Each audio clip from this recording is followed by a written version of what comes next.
Malam teman-teman. Malam ini saya mau sharing firman Tuhan yang saya dapat di Matius pasal 24 ayat 3 dan seterusnya ya teman-teman. Judul perikopnya permulaan penderitaan. Ketika Yesus duduk di atas bukit Zaitun, datanglah murid-muridnya kepadanya untuk bercakap-cakap sendirian dengan dia. Kata mereka, katakanlah kepada kami, bila manakah itu akan terjadi, dan apakah tanda kedatanganmu dan tanda kesudahan dunia? Ya, jadi di sini murid-murid Tuhan Yesus bertanya pada Tuhan Yesus tentang tanda-tanda kedatangan Tuhan Yesus yang kedua kali. Lalu apa jawab Tuhan Yesus teman-teman? Di ayat 4, jawab Yesus kepada mereka, waspadalah supaya jangan ada orang yang menyesatkan kamu. Ya, jadi yang saya tangkap di sini, penyesat itu ada dua ya teman-teman. Penyesatnya itu bisa berasal dari luar Tuhan Yesus Kristus ya, bukan miliknya Tuhan Yesus, dan ada yang berasal dari dalam. Yang berasal dari luar itu tentu sudah jelas ya teman-teman, kita sudah tahu yang benar, yang tidak mau menerima Tuhan Yesus sebagai Tuhan dan Juru Selamat, dan ajarannya pasti berbeda. Sedangkan dari pihak intern pun anak-anak Tuhan ya, itu saya ulangi, yang berasal dari dalam itu ya anak Tuhan, tapi orang Kristen ya. Tapi yang dia sampaikan itu sebenarnya tidak sesuai dengan kebenaran firman Tuhan gitu. Loh, kok bisa gitu? Ya, gitu. Ya. Misalnya kita baca di 2 Korintus pasal 11 ayat 4. 2 Korintus pasal 11 ayat 4. Sebab kamu sabar saja jika ada seorang datang memberitakan Yesus yang lain daripada yang telah kami beritakan, atau memberikan kepada kamu roh yang lain daripada yang telah kamu terima, atau Injil yang lain daripada yang telah kamu terima. Ya, di sini dikatakan ada Yesus yang lain, ada Injil yang lain, dan ada roh yang lain gitu. Berarti kan ini memberitakan tentang Tuhan Yesus, tapi bukan Yesus yang sesungguhnya ya, yang dia beritakan gitu, atau bukan Injil yang sesungguhnya yang dia beritakan gitu. Misalnya ya, dia bilang berkata seperti ini, ikut Tuhan Yesus itu Tuhan Yesus itu diberkati gitu ya. Ya memang jelas Tuhan Yesus diberkati. Tapi kalau yang diomongkan tentang berkat terus, tapi tidak pernah diberitakan yang sesungguhnya, seperti pikul salib ya, terus menyangkal diri ya, menyalibkan kedagingan, hidup dalam kekudusan, melakukan kehendak Tuhan, pemberian diri, totalitas kepada Tuhan.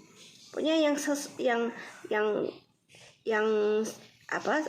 semua yang ada tertulis. Jadi tidak firman Tuhan itu dipilih-pilih yang menyenangkan daging saja. Ya. Kalau yang firman Tuhan yang dibagikan itu yang dipilih-pilih yang menyenangkan untuk daging kita saja, itu sudah tidak benar gitu. Ya. Jadi percaya pada Tuhan Yesus, mati masuk surga gitu. Benar. Orang percaya Tuhan Yesus mati masuk surga, tapi yang bagaimana dulu? Yang kita benar-benar hidup, yang tinggal di pokok anggur yang benar, menempel di pokok anggur yang benar, sehingga menghasilkan buah yang manis, atau yang kelihatannya menempel tapi sebenarnya tidak menempel. Misalnya ini ada pohon ya, Ini ada pohon. Nah, terus ini ini dekat sekali. Kira-kira ya ada 1 mili lah. 1 mili tapi tidak menempel. Ya, seperti ini misalnya. Kalau orang dari jauh lihat, wah menempel gitu. Menempel gitu. Tapi kalau di mata Tuhan ini jelas-jelas tidak menempel, teman-teman. Dan pasti tidak ada aliran dari sumber kehidupan ini mengalir dalam kehidupan mereka. Gitu. Ya. Nah, alias manusia rohnya mati. Kalau dia sungguh-sungguh menempel, maka Tuhan yang adalah roh ini, sumber kehidupan ini, dia akan mengalirkan ya aliran-aliran kehidupan kepada kita manusia roh kita, sehingga manusia roh kita menjadi hidup. Dan kalau hidup berarti pasti menghasilkan buah. Dan jika kita menempel di pokok anggur yang benar, yaitu Tuhan Yesus Kristus, pasti akan menghasilkan buah yang manis. Ya. Nah, lalu kita baca di ayat selanjutnya, Matius pasal 24 ayat 5.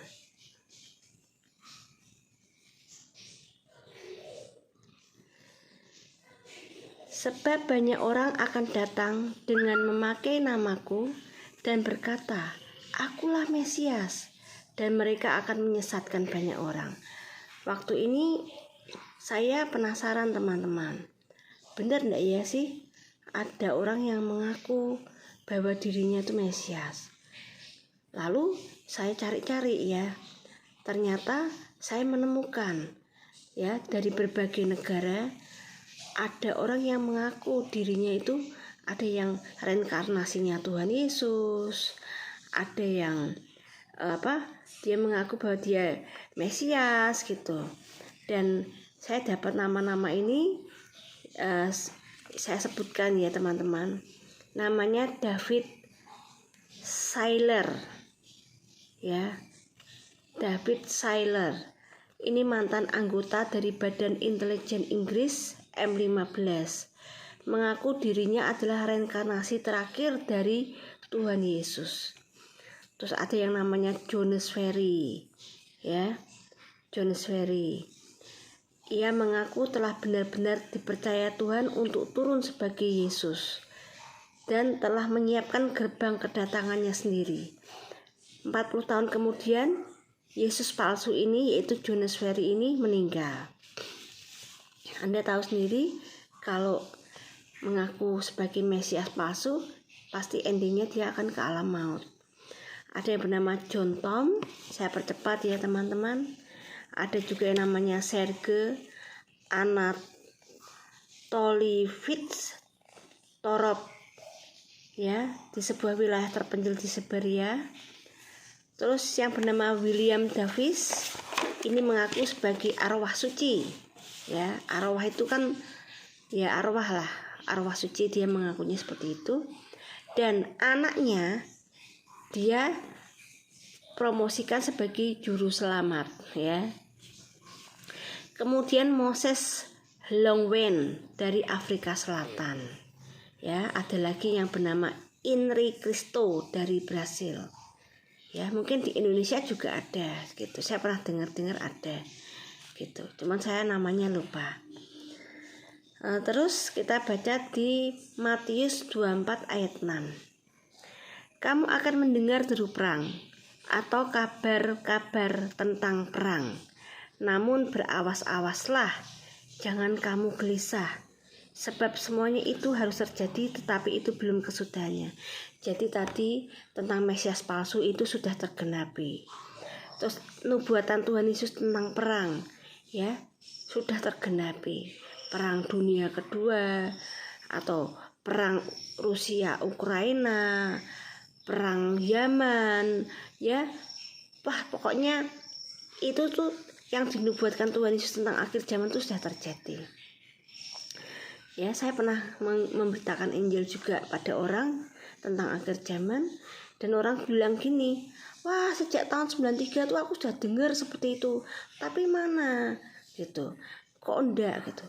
Sebenarnya jika kita wanita yang bijaksana, kita malah senang. Kenapa? Kita akan selalu diingatkan gitu. Ya, memang kita tidak tahu kapan waktunya, tapi alangkah baiknya kita selalu senang kalau kita itu diingatkan, dan kita selalu berjaga-jaga seperti wanita yang bijaksana. Dia akan terus berjaga-jaga, membawa minyak dalam buli-buli. Sedangkan firman Tuhan juga katakan, hendaklah kamu menjadi anak yang siang gitu, yang selalu berjaga-jaga di pada waktu siang, bukan anak malam. Ya, berarti ini perang sudah tergenapi. Kemudian di Matius 24 ayat 7. Sebab bangsa akan bangkit melawan bangsa, dan kerajaan melawan kerajaan. Akan ada kelaparan dan gempa bumi di berbagai tempat. Ini bangsa melawan bangsa, ya. Entah bangsa lain atau bangsa sendiri, ya.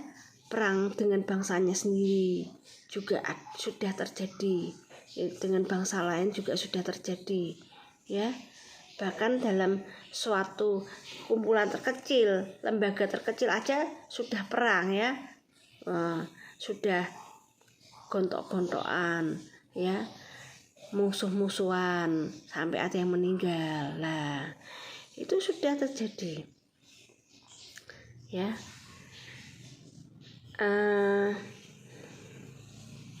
Akan ada kelaparan dan gempa bumi di berbagai tempat. Gempa bumi ini sudah tergenapi. Gempa bumi, tsunami, tanah longsor itu sudah tergenapi. Ya, misalnya gini teman-teman. Jika akan terjadi hujan, tentu kita sudah merasakan akan ada tanda-tanda hujan itu mau turun. Jadi sebaiknya kita tuh sedia payung sebelum hujan. Ada pepatah seperti itu kalau mau hujan, ya. Misalnya kita rasakan kok mendung ya, cuacanya mendung, terus kok hawanya tuh anginnya itu sudah hawa-hawa mau hujan ya, kita pasti rasa gitu. Begitu pula jika sudah ada tanda-tanda seperti ini, berarti ini menunjukkan tanda kedatangan itu sudah mulai dekat gitu. Kita sebagai wanita harus bijaksana, harus cerdas, harus bisa membaca situasi. Kalau orang sudah melihat itu tunasnya melembut, akan timbul daun, ya, itu musim panas akan tiba, ya. Kita sudah tahu. Itu di ayat mana tadi?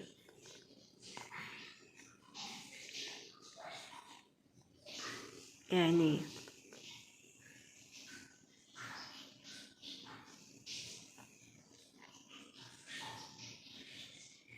Nah, di mana saya baca di sini? Ya. Tariklah pelajaran dari perumpamaan tentang pohon ara. Apabila ranting-rantingnya melembut dan mulai bertunas, kamu tahu bahwa musim panas sudah dekat, ya. Kita harus pandai melihat tanda-tanda yang Tuhan itu sudah katakan sama kita. Kalau ada tanda-tanda ini, berarti kedatangan Tuhan sudah mulai dekat. Berjaga-jagalah, waspadalah, bersiap-siaplah, gitu. Matius 24 ayat 7.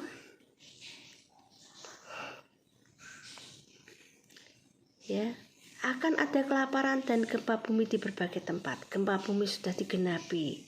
Kelaparan, ya. Saat ini Indonesia belum mengalami kelaparan, ya.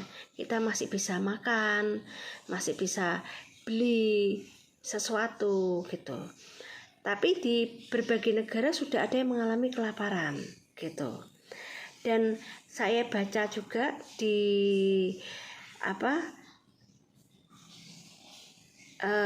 pada acara silaturahmi tim 7 relawan Pak Presiden Jokowi di Ecovention Ancol Jakarta Utara Sabtu 11 Juni, ya. Katanya Pak Presiden Jokowi itu bulan Januari tahun 2022 itu sudah ada 3 negara yang stop ekspor pangan.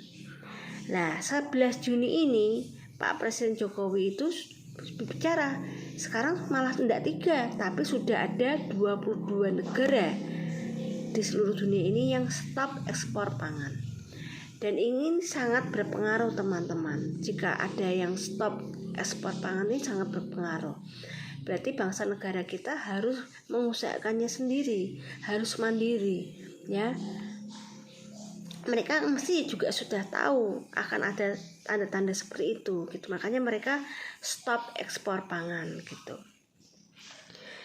Dan kalau sudah ada tanda-tanda ini, wah berarti harusnya kita bijaksana, ya teman-teman. Akan tetapi semuanya itu barulah permulaan penderitaan menjelang baru. Ini belum terjadi teman-teman, ya. Masa-masa yang dikatakan masa-masa yang kedatangan Tuhan tuh masih tanda-tanda.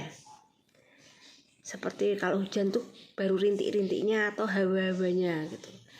Pada waktu itu kamu akan diserahkan supaya disiksa, dan kamu akan dibunuh dan akan dibenci semua bangsa oleh karena namaku, ya. Ini banyak sekali orang yang ikut Tuhan Yesus lalu disiksa, ya. Bahkan ada yang dibunuh, dibenci semua bangsa oleh karena namaku, diusir, ditolak oleh keluarganya, ya, dikucilkan. Itu sudah banyak kita dengar gitu. Bahkan ada yang dibunuh juga gitu, ya. Itu sudah digenapi oleh Tuhan Yesus. Dan banyak orang akan murtad dan mereka akan saling menyerahkan dan saling membenci, ya. Ini sudah digenapi juga.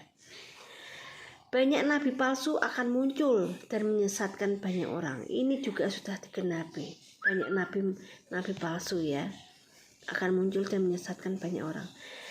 Dan karena makin bertambahnya kedurhakaan, maka kasih kebanyakan orang akan menjadi dingin, ya. Tetapi orang yang bertahan sampai pada kesudahannya akan selamat. Jadi jika kita terus berpegang pada iman percaya kita pada Tuhan Yesus, ya, sampai pada akhir kesudahannya, maka kita akan selamat. Dan Injil Kerajaan ini akan diberitakan di seluruh dunia menjadi kesaksian bagi semua bangsa. Sesudah itu barulah tiba kesudahannya. Lah, saya mau tanya, apakah di Matius 24 ayat 14 ini sudah tergenapi, teman-teman? Sudah, teman-teman. Injil ini sudah diberitakan di seluruh dunia. Melalui apa, teman-teman? Melalui YouTube, ya, melalui medsos. Semua orang bisa mengakses tentang firman Tuhan, tentang Injil Kerajaan Surga, tentang tentang Tuhan Yesus, ya. Mereka sudah gampang mengakses semuanya itu, gitu. Jadi kalau sudah seperti ini, berarti Tuhan katakan apa, teman-teman? Ya. Dan Injil Kerajaan ini akan diberitakan di seluruh dunia, ya, melalui medsos, melalui YouTube, media online, ya, menjadi kesaksian bagi semua bangsa, supaya seorang itu mendengar nama Tuhan Yesus, ya. Tinggal mereka mau menerima atau tidak. Jika mau menerima dan percaya pada Tuhan Yesus sebagai Tuhan dan Juru Selamat, maka mereka akan diselamatkan dan benar-benar hidup tinggal di dalam Tuhan Yesus Kristus. Kalau percaya saja, menerima saja, tetapi hidup tidak benar-benar memberi diri kepada Tuhan Yesus totalitas untuk mau dipimpin oleh Tuhan Yesus, benar-benar menjadikan Tuhan Yesus itu sebagai Tuhan dan Juru Selamatnya secara pribadi, maka kalau orang itu tidak sungguh-sungguh, ya, orang itu akan ditinggal, gitu. Nanti kalau ada masa pengangkatan, dia tertinggal, gitu.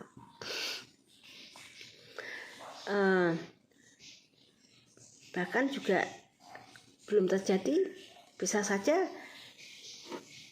terhilang, gitu, atau ditarik oleh iblis ke alam maut, gitu. Terus ayat yang ke-15.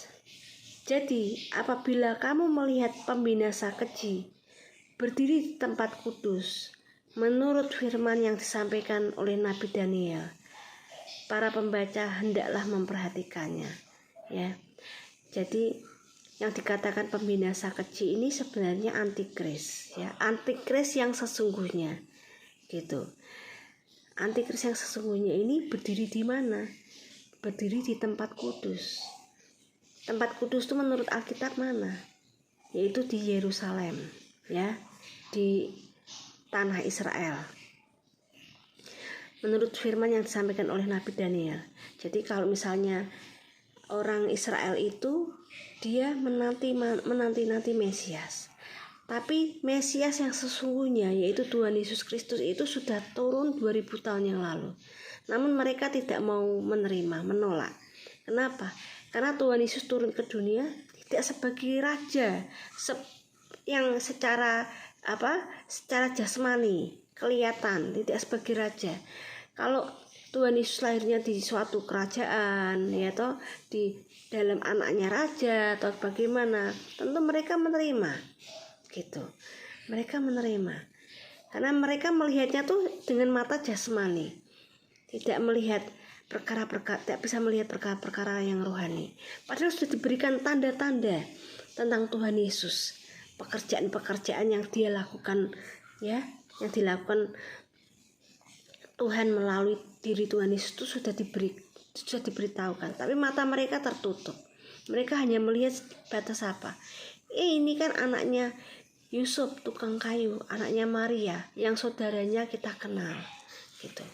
Mereka tidak mau menerima, gitu, ya, Tuhan Yesus sebagai Tuhan dan Juru Selamat, sebagai Mesias. Bagi mereka tidak mau. Kemudian malah mereka menyalibkan Tuhan Yesus, disalibkan, ditolak, disalibkan. Mereka mengharapkan raja secara jasmani, Mesias yang menurut mereka tuh Mesias yang mereka kehendaki itu menurut pengertian mereka. Tetapi Tuhan Yesus itu turun tidak membangun kerajaan jasmani, melainkan untuk membangun kerajaan rohani, yaitu melalui hidup setiap orang yang percaya kepadanya, gitu. Ya. Nah, karena mereka menolak, makanya Tuhan Yesus mencurahkan, ya, anugerah kasih karunia keselamatan itu pada semua bangsa, ya, sehingga kita orang yang sebenarnya bukan umat pilihan Tuhan, yaitu bangsa Israel, anggur yang asli, kita adalah anggur liar yang dicangkokkan, ya, yang dicangkokkan pada keturunan Abraham. Jadi kita keturunan Abraham secara roh, karena ada roh Tuhan yang sama di dalam diri Abraham, juga ada dalam hidup kita. Kita dicangkokkan, ya. Maka itu kalau Tuhan aja tidak menyayangkan yang asli, apalagi kita yang cangkokan, gitu. Makanya kita harus juga tahu diri, ya teman-teman, bahwa kita ini benar-benar sudah diberikan kasih karunia Tuhan itu yang luar biasa kepada kita. Kita harus benar-benar mensyukuri dan kita harus benar-benar menjaga keselamatan yang Tuhan sudah berikan dalam kehidupan kita, ya. Maka sampai saat ini orang Israel masih menanti Mesias yang akan datang. Nah, di saat nanti, ya, terjadi tanda-tanda tadi yang Tuhan sudah katakan, akan ada kelaparan, akan ada masalah yang ekonomi yang pelik, ya, bahkan sampai nanti chaos, benar-benar chaos. Nah, ini si pembinasa kecil ini muncul, dan dia menawarkan sebagai apa? Mesias, sebagai penolong, gitu, ya. Dan memang dikatakan kalau misalnya saya tidak akan berbicara secara rinci karena nanti waktunya, tapi kita bisa sama-sama belajar di sini tentang pembinasa kecil itu bagaimana, gitu. Sudah ada semuanya di Alkitab, itu sudah lengkap komplit. Kita kalau mau belajar bisa melalui Alkitab, gitu. Nah, dan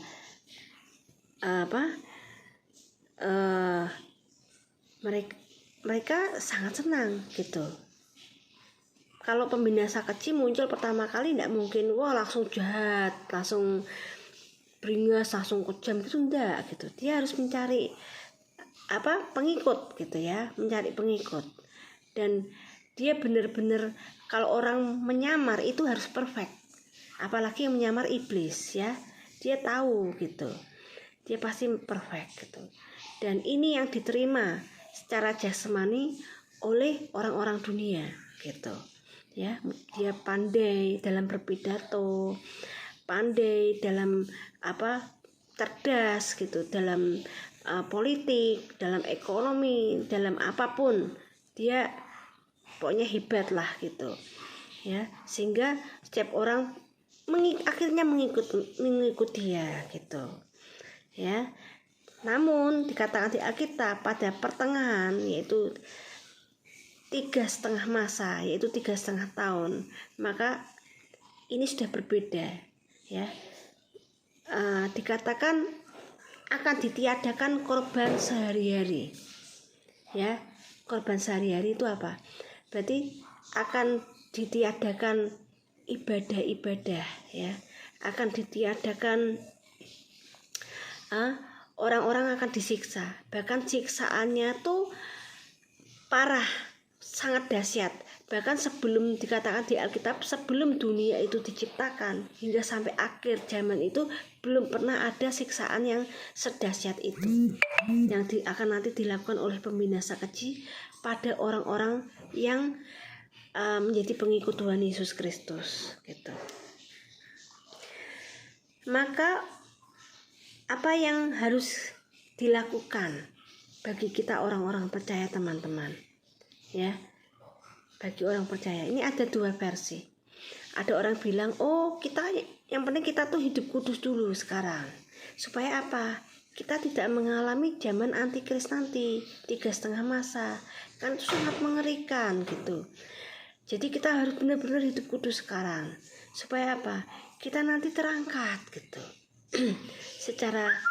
secara itu kita terangkat, kena rapture gitu ya. Saya tidak bisa mengatakan mana yang benar mana yang salah, tapi kita lihat sesuai Alkitab, sesuai firman Tuhan saja gitu ya.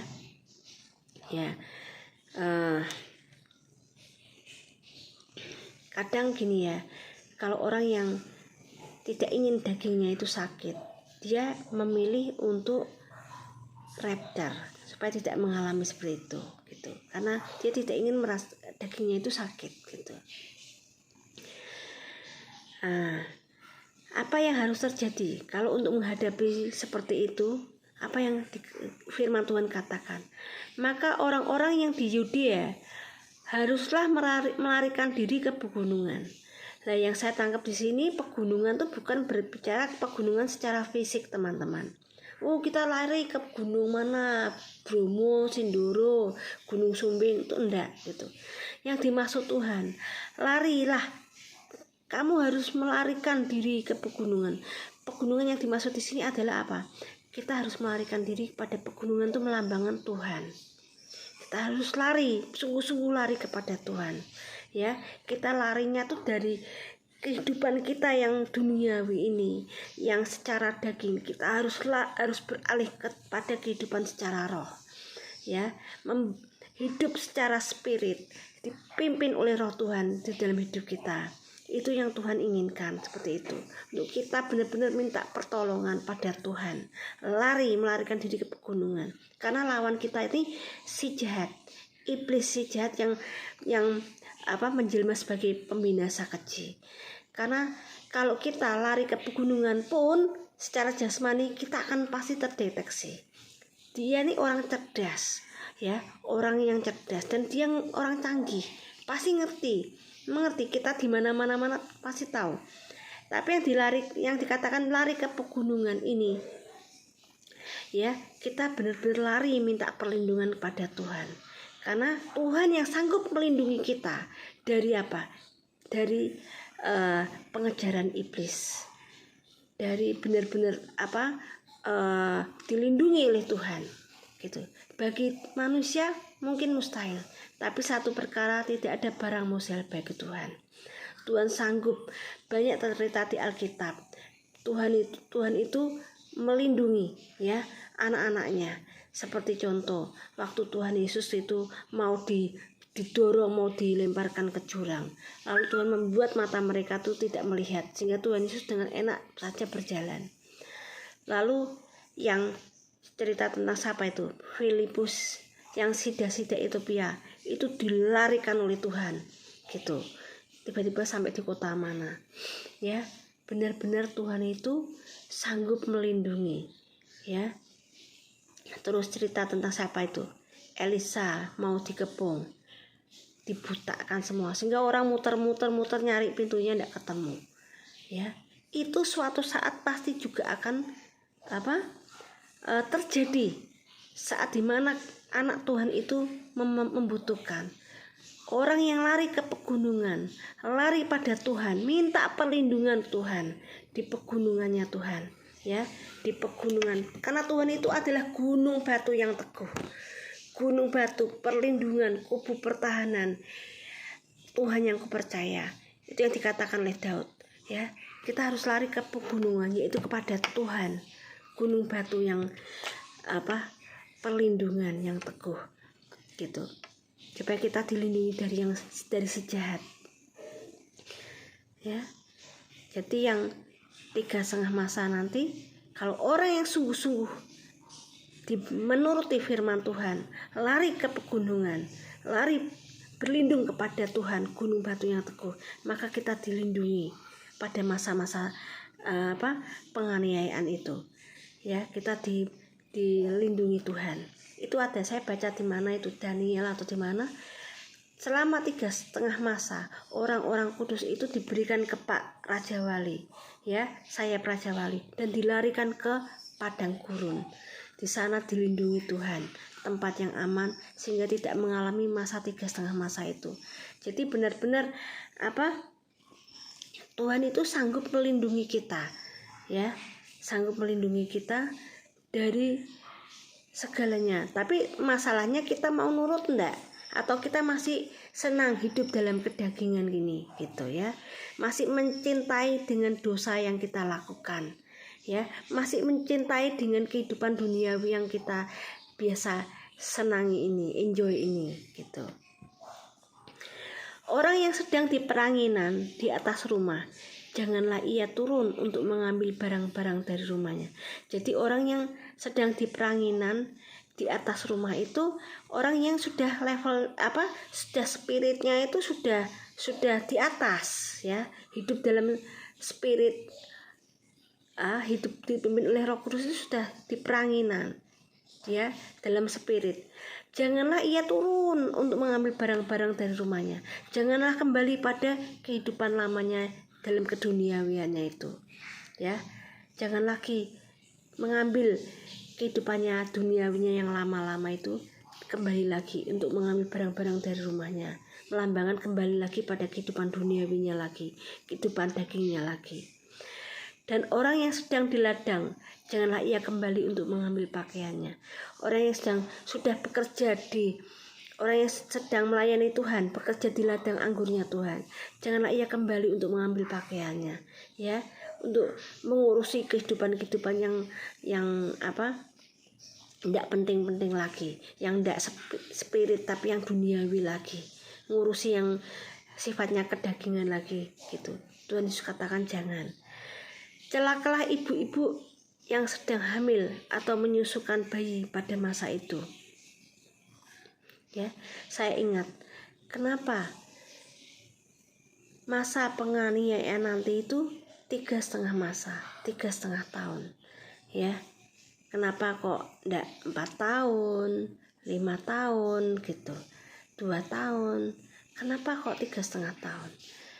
Karena pada waktu Tuhan Yesus pelayanan di dunia ini, ya, dia melayani juga selama 3,5 tahun. Jadi benar-benar ini pertandingan, ini fair, ya, fair. Pada 3,5 tahun waktu Tuhan Yesus di dunia ini, dia menghancurkan pekerjaan-pekerjaan iblis, dan iblis dikalahkan di atas kayu salib. Nah, karena Tuhan itu Tuhan yang maha adil, maka dia memberikan kesempatan untuk memurnikan umatnya, ya, dengan iblis itu benar-benar benar-benar membawa banyak jiwa untuk menjadi pengikutnya gitu. Ya, bedanya Tuhan itu mengasihi kita, dan dia memberitahu sebelumnya itu sudah dikasih tahu supaya kita jangan sampai kita tuh ikut gitu, apa yang segala sesuatu mau terjadi dikasih tahu terlebih dulu. Ya, Tuhan ngomong melalui Alkitab ini, ngomong semuanya Tuhan kasih tahu gitu, tanda-tandanya, apa yang harus kita lakukan. Tuhan tuh benar-benar sudah ngasih tahu. Kalau kita tidak sungguh-sungguh ikut Tuhan, pasti bablas, iman kita pasti rontok. Kenapa? Karena dikatakan di Alkitab, benar-benar orang tuh tidak bisa berjual beli kalau tidak ada tanda binatang pada dahi dan tangan kita. Orang tidak bisa berjual beli. Ya, benar-benar orang tuh akan siksaan yang dahsyat, tidak pernah terjadi dari awal penciptaan hingga akhir. Berarti sangat mengerikan, teman-teman. Bahkan dikatakan banyak yang gugur, ya, banyak yang murtad, banyak orang-orang pilihan yang murtad gitu, ya. Nah, maka dari itu kita jangan main-main dengan kehidupan kita, ya. Kita jangan seperti gadis yang bodoh, nanti dulu, santai aja, nggak cepet-cepet, kita beli minyak dulu gitu. Yuk, ini kan pas belum datang, kita sungguh-sungguh kita persiapan minyak dalam buli-buli dulu. Hubungan dengan Roh Kudus ini, ya, urapan Tuhan ini, kita benar-benar lari ke gunung yang tinggi, ke gunung Tuhan, ya, gitu. Tidak persiapan, nanti dari dulu aku ya pernah dengar gitu, ya. Itu ibaratnya gadis yang bodoh yang tidak ada persiapan. Karena dikatakan benar-benar mengerikan. Akhir zaman ini penyiksaannya sangat mengerikan. Kalau kita tidak persiapkan secara iman percaya kita kepada Tuhan, secara spirit kita tidak sungguh-sungguh melekat kepada Tuhan, bagaimana kita bisa bertahan, teman-teman? Menghadapi lawan kita bukan manusia biasa, tapi pembinasa keji yang dikuasai oleh si jahat ini, teman-teman. Ya. Celakalah ibu-ibu yang sedang hamil atau menyusukan bayi pada masa itu.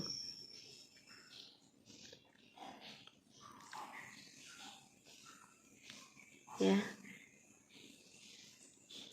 Berarti fair, ya, sudah saya katakan fair, 3,5 masa, 3,5 masa, ya.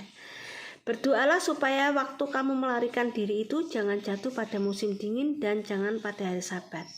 Sebab mengapa? Sebab pada masa itu akan terjadi siksaan yang dahsyat, seperti yang belum pernah terjadi sejak awal dunia sampai sekarang, dan yang tidak akan terjadi lagi.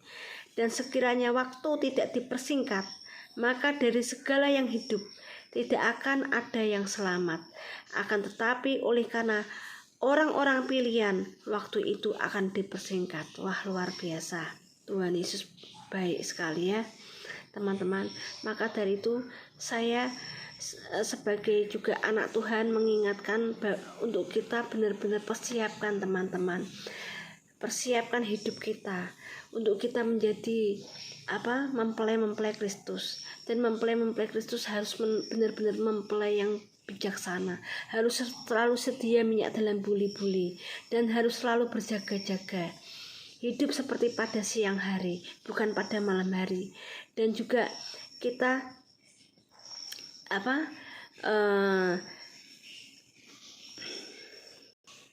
harus selalu mengenakan jubah kekudusan, ya. Hidup kita benar-benar memakai jubah kekudusan, jubah kebenaran. Jangan kita main dengan dosa.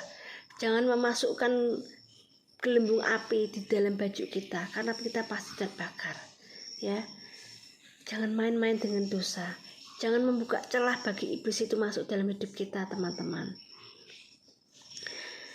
Pada waktu itu, jika orang berkata kepada kamu, lihat Mesias ada di sini, atau Mesias ada di sana, jangan kamu percaya.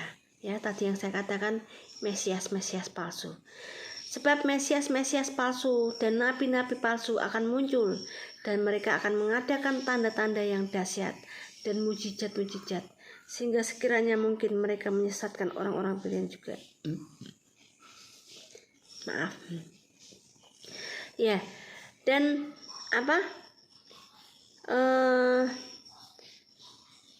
kalau pembinasa keji itu kan dikuasai oleh iblis jahat ya, dia juga bisa nanti mengadakan mujizat-mujizat ya. Makanya orang akan terkagum-kagum gitu. Camkanlah aku sudah mengatakan terlebih dahulu kepadamu. Jadi apabila orang berkata kepadamu, lihat ia ada di padang gurun, jangan kamu pergi ke situ. Atau lihat ia ada di dalam bilik, janganlah kamu percaya. Sebab sama seperti kilat memancar dari sebelah timur dan melontarkan cahayanya sampai ke barat, demikian pula kelak kedatangan Anak Manusia. Ya, jadi kedatangan Tuhan itu seperti kilat memancar dari sebelah timur dan melontarkan cahayanya sampai ke barat. Yang tidak kita duga, kilat itu tidak kita duga, tiba-tiba cret ya.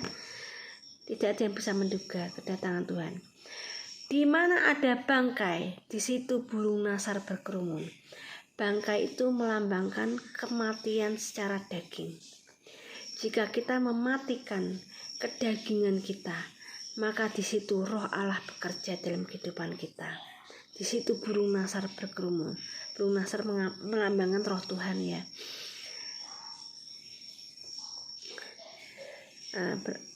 Roh Tuhan yang meliputi kehidupan kita. Kedatangan Anak Manusia. Lah, segera sesudah siksaan pada masa itu, ya, sesudah 3,5 masa, yaitu masa antikris nanti, itu matahari akan menjadi gelap. Ya, yang saya ini kan bacakan runut ya, dari awal hingga terus tidak lompat-lompat. Nah, jadi masa penyiksaan dulu, masa antikris dulu, yang menurut Alkitab ya. Jadi tidak opini saya, tapi menurut Alkitab saja. Kita dari Matius 24 ayat 3 sampai ayat 29 ini. Setelah terjadi semuanya itu, segera sesudah siksaan pada masa itu, berarti sudah terjadi antikris. Matahari akan menjadi gelap, dan bulan tidak bercahaya, dan bintang-bintang akan berjatuhan dari langit, dan kuasa-kuasa langit akan goncang. Berarti benar-benar ini tanda-tanda kedatangan Tuhan itu datang ya.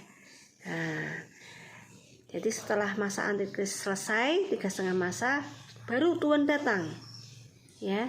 Tuhan datang dan membinasakan si pembinasa keji itu beserta para pengikutnya, orang yang sudah menerima tanda binatang itu. Pada waktu itu akan tampak, nah ini ayat yang 30, pada waktu itu akan tampak tanda Anak Manusia. Anak Manusia itu Tuhan Yesus Kristus di langit, dan semua bangsa di bumi akan meratap, dan mereka akan melihat Anak Manusia, yaitu Tuhan Yesus itu, datang di atas awan-awan di langit dengan segala kekuasaan dan kemuliaannya. Luar biasa teman-teman ya. Jadi orang yang sudah menerima tanda, yang dulu anak Tuhan murtad, lihat menerima tandanya antikris itu, wah meratap, waduh gitu. Apalagi yang tidak mau menerima Tuhan Yesus sebagai Tuhan dan Juru Selamatnya secara pribadi, bahkan menolak, menyalibkan dia di dalam hati, menyalibkan Tuhan Yesus di dalam hati mereka ya. Nah, dan ia Tuhan Yesus akan menyuruh keluar malaikat-malaikatnya dengan meniup sangkakala yang dahsyat bunyinya, dan mereka akan mengumpulkan orang-orang pilihannya dari keempat penjuru bumi, dari ujung langit yang satu ke ujung yang lain. Nah, ini baru terjadi rapture atau pengangkatan. Ini menurut Alkitab loh teman-teman. Alkitab yang mengatakan segera sesudah masa siksaan itu, yaitu masa siksaan itu masa antikris 3,5 masa, baru Tuhan datang. dan mengumpulkan orang-orang pilihannya dari keempat penjuru bumi, dari ujung langit yang satu ke ujung langit yang lain, ya, diangkat, rapture. Tariklah pelajaran dari perumpamaan tentang pohon ara. Apabila ranting-rantingnya melembut dan mulai bertunas, kamu tahu bahwa musim panas sudah dekat, ya. Jadi kita harus bijaksana, seperti gadis yang bijaksana.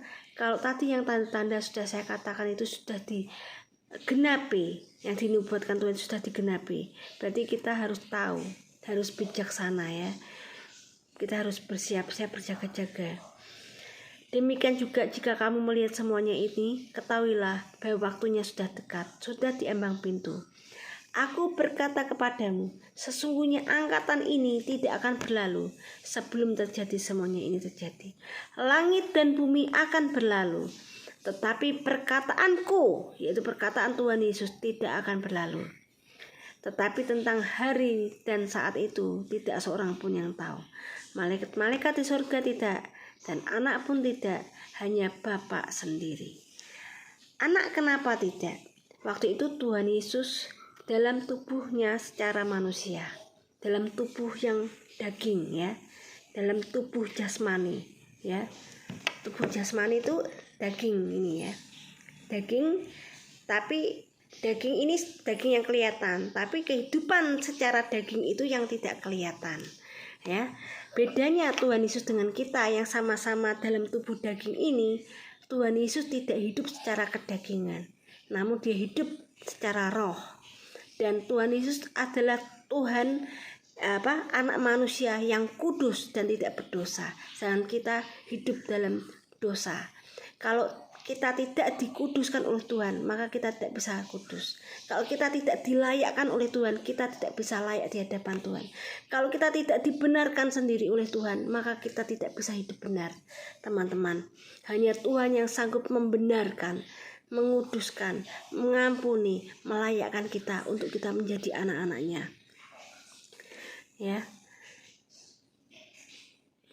Dan waktu Tuhan Yesus sudah selesai dengan visinya dalam tubuhnya secara daging ini, dia selesai dengan visinya, yaitu dia mengorbankan tubuhnya yang secara daging ini, dipersembahkan, ya, sebagai korban penebusan dosa di atas kayu salib.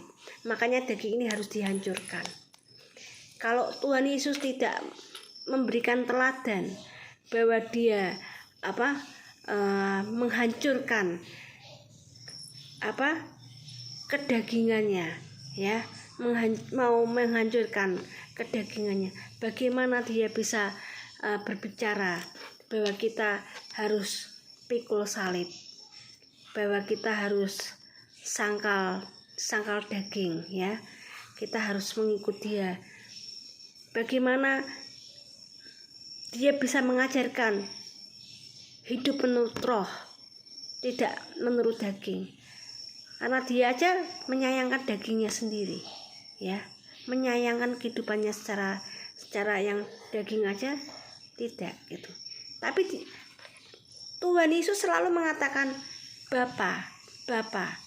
Bapa itu melambangkan kehidupan secara roh, sedangkan anak manusia itu melambangkan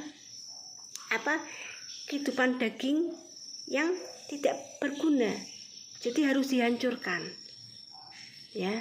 Lah, lambang dari menghancurkan itu Tuhan Yesus menghancurkan, ya, yang tubuhnya secara daging itu dihancurkan, bahkan dicambuk sampai tercapik-capik, ya, dagingnya itu dihancurkan sampai dikatakan tidak berbentuk. Parasnya tuh hancur, ya, benar-benar hancur gitu, tubuhnya hancur gitu, itu disalibkan, ya. Daging itu tidak berguna, makanya dihancurkan. Supaya apa? Ketika ini dihancurkan dan dimatikan, maka ada kehidupan, ya. Kehidupan itu terjadi, manusia roh kita hidup, dan Tuhan Yesus benar, Tuhan Yesus mati di atas kayu salib, dia dikubur, ya, dimasukkan dalam gua, dia bangkit pada hari ketiga. Itu yang dibangkitkan dalam roh, ya, roh kebangkitan. Tuhan yang adalah kebangkitan. Tuhan Yesus itu tidak ada yang mengambil nyawanya, tapi Tuhan memberikan nyawanya. Manusia biasa apa bisa, ya, menyerahkan nyawanya. Paling yaitu kalau walaupun dia mau bunuh diri, mau mati, gantung diri, kalau belum waktunya mati ya tidak bisa mati-mati gitu. Karena apa? Memang belum waktunya mati. Dia tidak bisa menyerahkan nyawanya. Tapi Tuhan Yesus dikatakan di Alkitab, dia berhak menyerah, dia menyerahkan nyawanya, dan dia berhak pula mengambil nyawanya. Karena siapa? Dia adalah Tuhan. Dia adalah Tuhan yang menjadi manusia, ya. Dan dia bangkit pada hari ketiga dalam tubuh kemuliaan. Nah, jika kita tidak menghancurkan kehidupan kita yang secara daging ini, dosa-dosa kita tidak kita hancurkan, ya, maka kehidupan secara roh kita tidak akan hidup, teman-teman. Kalau kehidupan roh kita tidak hidup, bagaimana kita bisa connect dengan Tuhan yang adalah roh? Impossible, teman-teman, tidak mungkin bisa connect dengan roh Tuhan yang hidup. Ya, luar biasa, Tuhan Yesus luar biasa. Ya, mungkin sampai sini dulu. Kiranya sharing firman Tuhan ini bisa menjadi berkat buat kita semuanya. Puji Tuhan, Tuhan Yesus memberkati.